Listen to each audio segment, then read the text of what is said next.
আসসালামু আলাইকুম। আজকে রান্না করেছি খাসির গোশের ভুনা খিচুড়ি। এখন দেখাবো প্রস্তুত প্রণালী। কোথাও যাবেন না, আমার সঙ্গে থাকুন। কড়াইতে তেল দিয়ে দিয়েছি। এখন 4টে এলাচ দিয়ে দিলাম, দারচিনি আর গোলমরিচ, কালো গোলমরিচ। এখন দিয়ে দেব আদা, রসুন, জিরা, পেঁয়াজ বাটা, আর দিয়ে দেব মরিচের গুঁড়ো, হলুদের গুঁড়ো, স্বাদ মতো দিয়ে দেবো লবণ। এখন মশলাটা আমি ভালোভাবে কষি। মশলা আমার কষানো হয়ে গেছে। এখন আমি গোশ দিয়ে দেবো।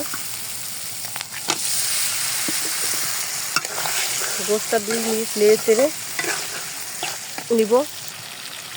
গোশ কষানোর জন্য আমি সামান্য পানি দিয়ে দেবো।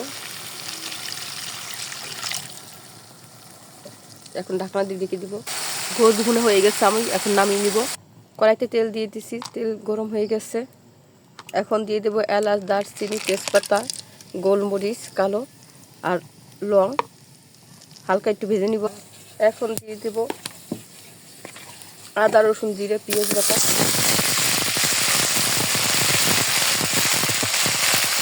দিয়ে দেবো সামান্য লবণ।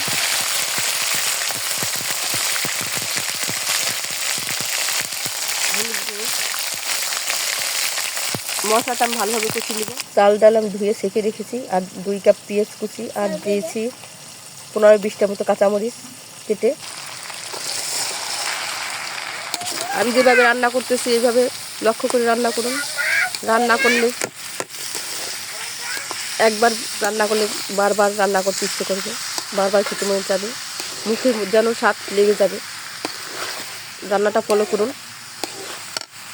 এখন আমি এইগুলো ভালোভাবে ভেজে নিব। আমার চাল কষানো হয়ে গেছে, ভাজা হয়ে গেছে। এখন আমি পানি দিয়ে দিব।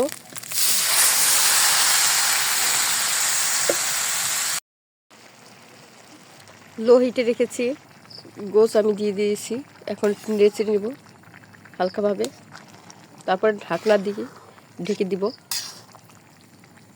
10 মিনিটের জন্য। নেড়ে চেড়ে দিয়েছি, এখন ঢাকনা দিয়ে রেখে দিব। উপস্থিত অবশ্যই বলতে ভালো থাকুন, সুস্থ থাকুন। আসসালামু আলাইকুম রহমতুল্লাহি ওয়া বারাকাতুহু।